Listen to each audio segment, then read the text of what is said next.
silver is going to be the next biggest happening metal. Silver is the best commodity product where one can invest and should invest.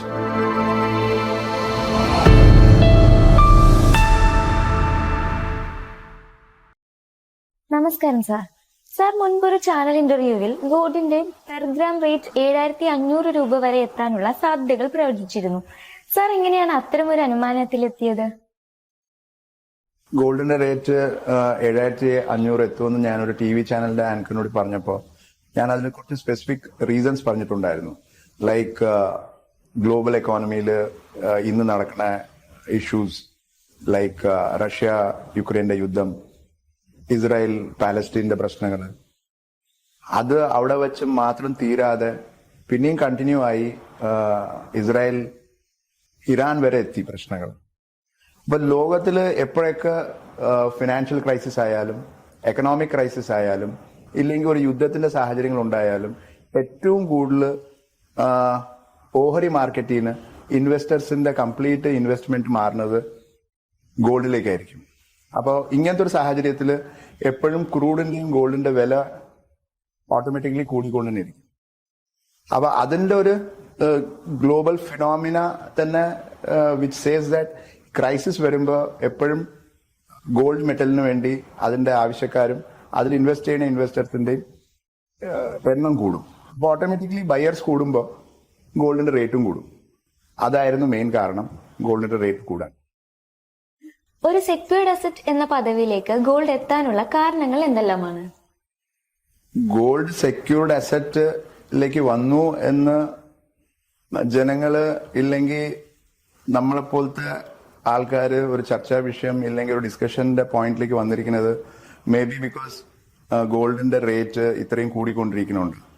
But it is not that. Secured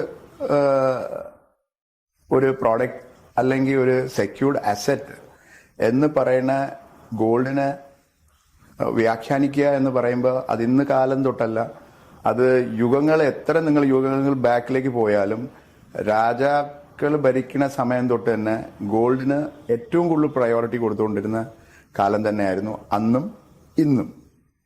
ഇപ്പോഴും നമ്മൾ നോക്കുന്നത് ഗോൾഡിന് നമ്മൾ purchase ചെയ്യുന്നത് currency കൊടുത്തിട്ടാണ്. പക്ഷേ ആ കറൻസിനെ അച്ചടിക്കണമെങ്കിൽ അത് reserve Bank of India ആയാലും ലോകത്തിലെ ഏത് ബാങ്ക് ആയാലും അവരവരെ രാജ്യത്തിൽ കറൻസി അടിക്കണമെങ്കിൽ അത് ജെന്യൂനിറ്റി വേണമെങ്കിൽ ദാറ്റ് ഷുഡ് ബി റെക്കോർഡിക്കലി അതിന്റെ എത്ര ഡോളേഴ്സ് ഇല്ലെങ്കിൽ എത്ര റുപ്പീസ് മില്യൺ ഡോളേഴ്സോ മില്യൺ റുപ്പീസ് അച്ചടിക്കണമെങ്കിൽ പുതിയതായിട്ട് അതിന് തുല്യമായിട്ടുള്ള ഗോൾഡ് റിസർവ് ആയിട്ട് വെച്ചാൽ മാത്രമേ നമുക്ക് നോട്ട് അടിക്കാൻ പറ്റുള്ളൂ. ദാറ്റ് ഈസ് ദ കറൻസി അടിക്കാൻ പറ്റുള്ളൂ. So automatically, gold, not from today, long time, it was one of the most secured asset. പക്ഷെ ഇന്ന് നമ്മൾ ഗോൾഡിന്റെ റേറ്റ് വല്ലാണ്ട് കൂടി എന്ന് പറഞ്ഞുകൊണ്ട് നമ്മൾ എല്ലാവരും സാധാരണ ജനങ്ങൾ പോലും ഗോൾഡിനെ ഒരു സെക്യൂർഡ് അസറ്റ് ആയിട്ട് കാണാണ്. But it is not that. The reality is actually gold in fact from the time of since civilisation or at least after the metal being recognised as a precious metal, it is actually a secured asset ആണ്. Petroleum ഉൽപ്പന്നങ്ങൾ നിരന്തരം വിലവർധനവിന്റെ പാതയിലാണ്. ഒരു തിരിച്ചിറക്കം കാണിക്കുന്നില്ല. നിലവിൽ വർദ്ധിച്ചു വരുന്ന gold റേറ്റിനും ഭാവിയിൽ ഇതേ അവസ്ഥ തന്നെയാണോ സർ? പോയിന്റ് നമ്പർ 1 അല്ലെങ്കിൽ ചോദ്യം നമ്പർ 1 is പെട്രോളിന്റെ റേറ്റ് ഇല്ലെങ്കിൽ ക്രൂഡ് ഓയിലിന്റെ റേറ്റ് കൂടിക്കൊണ്ടിരിക്കുന്നു. ക്രൂഡ് ഓയിലിന്റെ റേറ്റ് ഒരു 1.5-2 വർഷത്തിന് മുമ്പേ ഒരുവിധം സ്റ്റേബിൾ ആയിരുന്നു. കോവിഡിന്റെ സമയത്താണെങ്കിൽ ക്രൂഡിന്റെ ആവശ്യം തന്നെ ആർക്കും ഇല്ലായിരുന്നു. ക്രൂഡ് ഓയിൽ വല്ലാണ്ട് താഴോട്ട് പോയി. കോവിഡിന്റെ ആ ഒരു ഘട്ടം കഴിഞ്ഞു. വേൾഡ് എക്കോണമി നോർമലൈസ് ആയതിനു ശേഷം ക്രൂഡ് ആക്ച്വലി ഒരു നോർമൽ ലെവലിൽ തന്നെ പൊക്കോണ്ടിരുന്നു. പക്ഷെ റഷ്യ യുക്രൈൻ യുദ്ധത്തോടെയാണ് പിന്നെയും ക്രൂഡിന്റെ റേറ്റ് വല്ലാണ്ട് കൂടി തുടങ്ങിയത്. ഫോളോഡ് ബൈ ലൈക്ക് ഇതിനു മുമ്പ് ഞാൻ പറഞ്ഞ പോലെ തന്നെ ഇസ്രായേൽ ആൻഡ് പാലസ്തീന്റെ യുദ്ധം, അതേപോലെ തന്നെ മിഡിൽ ഈസ്റ്റിന്റെ crisis. Russia is second major crude oil production ഉള്ള ഒരു രാജ്യമാണ്. അപ്പൊ അവിടേക്ക് ഒരു കൺഫ്യൂഷൻ വന്നപ്പോൾ യൂറോപ്യൻ രാജ്യങ്ങൾ റഷ്യയുടെ അടുത്ത് ക്രൂഡിന്റെ സാങ്ഷൻസും വച്ചതോടെയാണ് ക്രൂഡിന്റെ റേറ്റ് വല്ലാണ്ട് കൂടിയത്. Otherwise if things go normal, എല്ലാം സ്റ്റേബിളായി മാറിക്കഴിഞ്ഞാൽ ക്രൂഡ് പിന്നെയും താഴോട്ട് തന്നെ വരും. എന്ന് പറഞ്ഞാൽ petroleum products will be coming back to normalcy. Next, ഇതേ ട്രെൻഡ് ആയിരിക്കുമോ ഗോൾഡ് കാണിപ്പിക്കാൻ പോകണമെന്ന് പറയുമ്പോൾ അഗെയിൻ വേൾഡ് എക്കോണമി ഒന്ന് നോർമലൈസ് ആയി, എല്ലാ രാജ്യങ്ങളും അവരവർ ഓഹരി മാർക്കറ്റും തിരിച്ചു വന്നു, എവറിത്തിങ് ഒന്ന് സ്റ്റെബിലൈസ് ആയി കഴിഞ്ഞാൽ ഗോൾഡിന്റെ റേറ്റ് ഇതിനു മുമ്പുള്ള ഇന്റർവ്യൂവിൽ പറഞ്ഞ പോലെ തന്നെ റേറ്റ് താഴോട്ടാവും, ഒന്ന് നോർമലൈസ് ആവും. വല്ലാണ്ട് താഴോട്ട് പോകണമെന്ന് നമ്മളൊന്നും പ്രതീക്ഷിക്കും. ഗോൾഡിന്റെ ദിനംപ്രതി വർദ്ധിച്ചു വരുന്ന വിലക്കയറ്റം ചെറുകിട സ്വർണ്ണ വ്യാപാര മേഖലയെ തകർത്ത് കോർപ്പറേറ്റ് മോണോപ്പൊളിയായി മാറാൻ സാധ്യതയുണ്ടോ? ഇതില് രണ്ട് രീതിയിലായിട്ടായിരിക്കണം നമുക്ക് നോക്കേണ്ടത്. ഈ വലിയ വലിയ കോർപ്പറേറ്റ് ലെവലില് ഇന്ന് ജ്വല്ലറി കമ്പനീസ് ആയിട്ട് തന്നെ സ്റ്റാർട്ട് ചെയ്യാണ്. അതിപ്പോ അല്ല, കുറച്ചു കാലമായി. അപ്പൊ ഇതില് ചെറിയ രീതിയിൽ ഗ്രാമപ്രദേശങ്ങളിൽ ഇല്ലെങ്കിൽ ചെറിയ ടൗൺസിലൊക്കെ ചെറിയ ചെറിയ രീതിയിൽ ജ്വല്ലറി സ്റ്റാർട്ട് ചെയ്യണ ഇല്ലെങ്കിൽ ഓൾറെഡി ഉള്ള ആൾക്കാർക്ക് അങ്ങനത്തെ ചെറിയ ജ്വല്ലറിയിൽ പോയി ജ്വല്ലറി സ്ഥിരമായിട്ട് ഗോൾഡിന്റെ റേറ്റ് വല്ലാണ്ട് കൂടുതലല്ലാത്ത സമയത്ത് അവർക്കെല്ലാം ആ ഗോൾഡ് ഇപ്പോൾ മേ ബി ബി ഐറ്റംസ് ആയാലും അങ്ങനത്തെ ചില ഐറ്റംസ് വാങ്ങിക്കാൻ ഓട്ടോമാറ്റിക്കലി ആ ചെറിയ കടകളിൽ പോയാൽ ആ ചെറിയ ചെറിയ സേവിങ്സ് വെച്ചിട്ടായിരിക്കും അവര് ആ ഒരു ലോ മിഡിൽ ക്ലാസിന്റെ ആൾക്കാർക്ക് പോകാൻ പറ്റുന്ന ഒരു സ്ഥലമായിരുന്നു അങ്ങനത്തെ കടകൾ. ഇപ്പൊ ഗോൾഡിന്റെ റേറ്റ് വല്ലാണ്ട് കൂടിയതുകൊണ്ട് ആ ഒരു സെഗ്മെന്റ് ഓഫ് ആൾക്കാരുടെ കയ്യിൽ ആക്ച്വലി ആ ഗോൾഡ് വാങ്ങിക്കാൻ അങ്ങനത്തെ ഒരു ബേബി ഐറ്റംസോ ചെറിയ ചെറിയ ഐറ്റംസ് വാങ്ങിക്കാൻ കഴിവില്ലാതായി പോയി. ഗോൾഡിന്റെ റേറ്റ് വല്ലാണ്ട് കൂടിയുണ്ട്. ബട്ട് കോർപ്പറേറ്റ് സെഗ്മെന്റിൽ എങ്ങനെയെന്ന് പറയുമ്പോൾ അവർ ഫോക്കസ് ചെയ്യുന്നതെല്ലാം middle class, upper middle class, high ക്ലാസിന്റെ ആൾക്കാരെടുത്താണ്. അപ്പൊ വലിയൊരു എന്താ പറയാ ഒരു അൾട്ടിമേറ്റ് ക്രൈസിസ് ഒന്നും അല്ലാത്തതുകൊണ്ട് ഇപ്പോഴും ആ ഒരു വിഭാഗം ആൾക്കാരെടുത്ത് പർച്ചേസിംഗ് പവർ ഉള്ളതുകൊണ്ട് ഈ കോർപ്പറേറ്റ് ജ്വല്ലറീസിന്റെ അടുത്ത് പോയിട്ട് അവർക്ക് ഇപ്പോഴും ജ്വല്ലറി പർച്ചേസ് ചെയ്യാൻ പറ്റുന്നുണ്ട്. ബട്ട് ഗോയിങ് ഫോർവേഡ് ഇതേ ട്രെൻഡ് ഉണ്ടെങ്കിൽ മേ ബി ചിലപ്പോൾ ചെറിയ ചെറിയ ജ്വല്ലറി കടകൾ നടത്തുന്ന വ്യാപാരികൾക്ക് ചിലപ്പോൾ ബുദ്ധിമുട്ടുകൾ വരാൻ സാധ്യതയുണ്ട്. ലോകത്തിലെ ഏറ്റവും വലിയ സിൽവർ കൺസ്യൂമർ കൺട്രി ആയ ഇന്ത്യയിൽ സാധാരണക്കാർക്കിടയിൽ ഗോൾഡിന് റീപ്ലേസ് ആയി സിൽവർ മാറാനുള്ള സാധ്യതകൾ എത്രത്തോളമാണ് സർ? ഫസ്റ്റ് ടൈം ആയിട്ടാണ് എൻ്റെ കൂടി ഒരു പ്ലാറ്റ്ഫോമിൽ സിൽവറിനെ കുറിച്ച് സംസാരിക്കും. The future of investment replacement of gold എന്ന് ഞാൻ ഒരിക്കലും പറയില്ല. Silver is going to be the next biggest happening metal, not only in India, ലോകത്തിൽ എല്ലായിടത്തും തന്നെ. അതിന് രണ്ട് കാരണമുണ്ട്. ഒന്ന്, ആൾക്കാരെ ഗോൾഡിന്റെ പുറത്തുള്ള മതിപ്പ് കുറഞ്ഞു എന്നല്ല, ഒന്ന് റേറ്റിന്റെ ഒരു ഹയസ്റ്റ് ലെവലിൽ ഗോൾഡ് നിൽക്കുമ്പോൾ എനിക്ക് മെറ്റലിൽ തന്നെ ഇൻവെസ്റ്റ് ചെയ്യണമെങ്കിൽ ഒരു നെക്സ്റ്റ് ഓപ്ഷൻ, ഇമീഡിയറ്റ് ഓപ്ഷൻ എന്ന് പറഞ്ഞാൽ സിൽവറാണ്.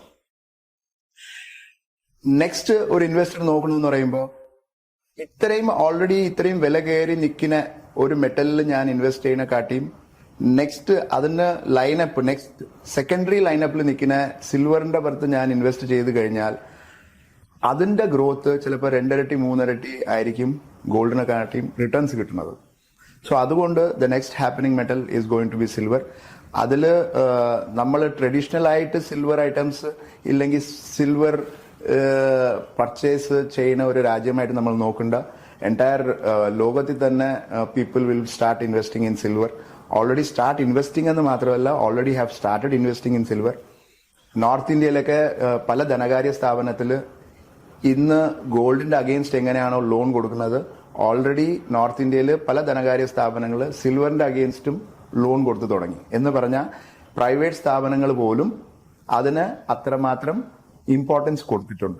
അപ്പൊ അതുകൊണ്ട് the next happening metal is surely silver. അതിൽ ഓൾറെഡി ഇൻവെസ്റ്റ്മെന്റ് ഇഷ്ടംപോലെ ആൾക്കാർ, സാധാരണ ജനങ്ങൾ മാത്രമല്ല കോർപ്പറേറ്റ്സും ചെയ്തു തുടങ്ങി. ഡീഡോളറൈസേഷനിൽ നിന്നും ഗോൾഡ് റിസർവിലേക്ക് രാജ്യങ്ങൾ മാറുമ്പോൾ ഇന്ത്യൻ മാർക്കറ്റ് ഇതിനെ എങ്ങനെ അതിജീവിക്കും?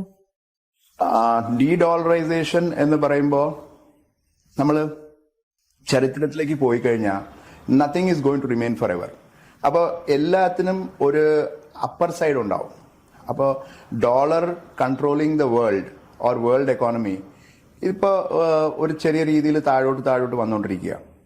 ബിക്കോസ് ചൈനയുടെ ഒരു ഇമ്പോർട്ടൻസ് ഉണ്ട്. India is also economically growing. അപ്പോൾ ഡോളറിന്റെ പുറത്ത് ഓട്ടോമാറ്റിക്കലി ഡിപ്പെൻഡൻസി കുറയും. ആ ഡോളറിനെ കംപ്ലീറ്റ് ഒഴിവാക്കണ മുമ്പേ അതിന്റെ ഒരു ആഫ്റ്റർ എഫക്റ്റ് ആയിട്ട് ഒരു വലിയൊരു ക്രൈസിസിലേക്ക് പോവാതെ തന്നെ growing economies like or stable and well-established economies like China and India already huge reserves. നമ്മുടെ റിസർവ് ബാങ്ക് ഓഫ് ഇന്ത്യ ആയാലും ചൈനയുടെ സെൻട്രൽ ബാങ്ക് ആയാലും ഹ്യൂജ് റിസർവ്സ് ഓഫ് ഗോൾഡ് വാങ്ങിക്കുന്നുമുണ്ട് കഴിഞ്ഞ 1.5 വർഷം 2 വർഷമായിട്ട്. സോ ഡോളർ ഡീഡോളറൈസേഷൻ ആയി കഴിഞ്ഞാൽ അത് ഓൾറെഡി ഇന്ത്യൻ ഗവൺമെന്റ് അതിന്റെ ബാക്കപ്പ് ആയിട്ട് ബുല്യൻസിലും ഗോൾഡിലും റിസർവ് ബാങ്ക് ഓഫ് ഇന്ത്യ വാങ്ങിക്കുന്നുണ്ട്. നമുക്ക് ഒരു ബാധകവും ഉണ്ടാവില്ല എന്നാണ് എന്റെ വിശ്വാസം. റിയൽ എസ്റ്റേറ്റ് ബിസിനസിന്റെ ഭാവി എന്താണ്? ഗോൾഡ് റേറ്റ് തിരിച്ചിറങ്ങാൻ റിയൽ എസ്റ്റേറ്റ് മെച്ചപ്പെടണം എന്നുണ്ടോ? No, nothing like that. രണ്ട് എൻറ്റിറ്റിയാണ്. ഇപ്പോൾ റിയൽ എസ്റ്റേറ്റ് എന്ന് പറയുന്നതിലും ഗോൾഡിലും രണ്ടും ഇൻവെസ്റ്റ്മെന്റ് ആയിട്ട് നമ്മൾ കണ്ടിട്ട് കാര്യമില്ല. ഗോൾഡിന്റെ ഇൻവെസ്റ്റേഴ്സും ഗോൾഡിന്റെ ആവശ്യക്കാരും അതേപോലെ തന്നെ സെയിം കമ്മ്യൂണിറ്റി ഓഫ് ആൾക്കാരായിരിക്കും ചിലപ്പോൾ റിയൽ എസ്റ്റേറ്റിലും ഇൻവെസ്റ്റ് ചെയ്യുന്നത്. പക്ഷെ രണ്ട് ഇൻവെസ്റ്റ്മെന്റ് ആയിട്ടേ കാണാൻ പറ്റുള്ളൂ. ഒന്നിന്റെ വില കയറിയാലും മറ്റതിന്റെ കുറയും, ഇല്ലെങ്കിൽ വൈസ് വർസ എന്ന് വിചാരിക്കേണ്ട ആവശ്യമില്ല. രണ്ടിന്റെയും ഡിഫറെന്റ് എൻറ്റിറ്റീസ് ആണ്. Both depends on individual to individual perception. സ്വർണ്ണവില കൂടുന്നതിൽ ആകാംക്ഷ വേണോ? അണിഞ്ഞൊരുങ്ങലിനപ്പുറം കരുതലുള്ള നിക്ഷേപമായി മാറുന്ന ട്രെൻഡായി ഗോൾഡ് മാറുന്നതായാണോ കാണുന്നത്? ഒരു ഗോൾഡിന്റെ റേറ്റ് കൂടുന്നു എന്ന് പറഞ്ഞിട്ട് ഒരു ആങ്സൈറ്റി ഒന്നും വേണ്ട. It is the market trend. അതുകൊണ്ട് ഗോൾഡിന്റെ റേറ്റ് കൂടിക്കൊണ്ടിരിക്കുകയാണ്. ജ്വല്ലറി ആയിട്ടാണോ നമ്മൾ ഇത് കാണേണ്ടത്, ഇല്ലെങ്കിൽ ഒരു ബാറായിട്ടോ കോയിനായിട്ടോ പ്യൂർലി ഇൻവെസ്റ്റ്മെന്റ് ആയിട്ട് നമുക്ക് വീട്ടിൽ മാത്രം വച്ചിരിക്കുന്നുണ്ടോ ഉള്ള ഒരു കാരണമുണ്ടോ എന്ന് ചോദിച്ചാൽ അത് ഓൾറെഡി ഒരു 8-10 വർഷമായിട്ട് തന്നെ ഇൻവെസ്റ്റേഴ്സ് അതിനെ ഡിവൈഡ് ചെയ്ത് തുടങ്ങി. ആവശ്യമുള്ള ജ്വല്ലറി മാത്രമേ യൂസ് ചെയ്യാറുള്ളൂ. ബാക്കിയെല്ലാം ചിലപ്പോൾ മേക്കിംഗ് ചാർജസ് ഒന്നും ഇല്ലാതെ തന്നെ അവർ കോയിനായിട്ടും 8 ഗ്രാമിന്റെ ബാറായിട്ടും അവർ സേഫ് ലോക്കർസിലൊക്കെ വച്ചു തുടങ്ങിയിട്ടുണ്ട്. അപ്പോൾ രണ്ടിനും അതിൻ്റെ ആയിട്ടുള്ള ഇമ്പോർട്ടൻസ് എന്തായാലും ഉണ്ടാവും. സ്വർണ്ണവില കൂടുമ്പോൾ ബാങ്കുകൾ പണയത്തിന്മേൽ കൂടുതൽ വായ്പ നൽകും. എന്നാൽ പിന്നീട് വിലയിടിവ് സംഭവിച്ചാൽ അത് മറ്റൊരു സാമ്പത്തിക അസ്ഥിരതയ്ക്ക് കാരണമാകുമോ? നോ. ഗോൾഡിന്റെ റേറ്റ് കൂടുമ്പോൾ അതിന്റെ രീതിയിലുള്ള ഒരു മാർജിൻ, ഒരു we call it as LTV. ആ LTV വച്ചിട്ട് തന്നെ നമ്മൾ കസ്റ്റമേഴ്സിന് നമ്മൾ ലോൺ കൊടുക്കാറുള്ളത്. ആൻഡ് പെട്ടെന്നൊരു അങ്ങനെ വല്ലാണ്ടൊരു വിലയിലൊരു താഴോട്ട് വരാൻ സാധ്യതയില്ല. അങ്ങനെ ഒരു പോസിബിലിറ്റി ഉണ്ടെങ്കിൽ പോലും Reserve Bank of India has given us some rights. ഒരു പ്രോസസ് പ്രൊസീജിയർ കഴിഞ്ഞു കഴിഞ്ഞാൽ നമുക്ക് കസ്റ്റമേഴ്സിന് നോട്ടീസ് എല്ലാം കൊടുത്തിട്ട് ഓപ്ഷൻ ചെയ്യാനുള്ള എല്ലാ ഓൾട്ടർനേറ്റീവ്സും നമുക്ക് തന്നിട്ടുണ്ട്. അത് ബാങ്കിനും പ്രൈവറ്റ് ധനകാര്യ സ്ഥാപനം തന്നിട്ടുള്ളതുകൊണ്ട് വല്ലാണ്ട്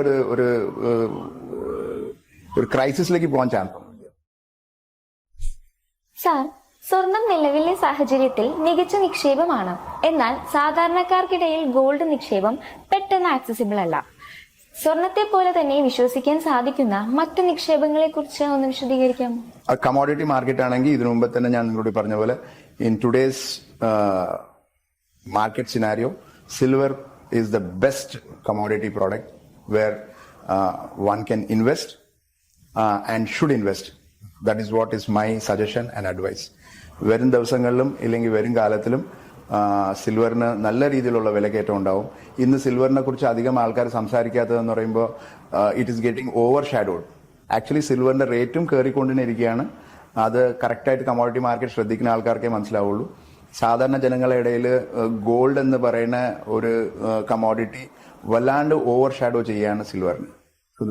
alternative investment for all class of people എന്ന് പറഞ്ഞാൽ ചെറിയ സേവിങ്സ് ഒക്കെ ചെയ്തിട്ട് ഇൻവെസ്റ്റ് ചെയ്യുന്ന ആൾക്കാരാവാം. മിഡിൽ ക്ലാസ് ഒരു സ്റ്റേബിൾ ഇൻകം കിട്ടിക്കൊണ്ട് സേവിങ്സ് ചെയ്തിട്ട് മെറ്റലിൽ ഇൻവെസ്റ്റ് ചെയ്യുന്ന ആൾക്കാരാവാം. ഇല്ലെങ്കിൽ ഒരു അപ്പർ മിഡിൽ ക്ലാസ് ആൾക്കാരാവാം. ആർക്കായാലും ഒരു ഓൾട്ടർനേറ്റീവ് എന്ന് നോക്കിക്കഴിഞ്ഞാൽ ദ ബെസ്റ്റ് ഇൻവെസ്റ്റ്മെന്റ്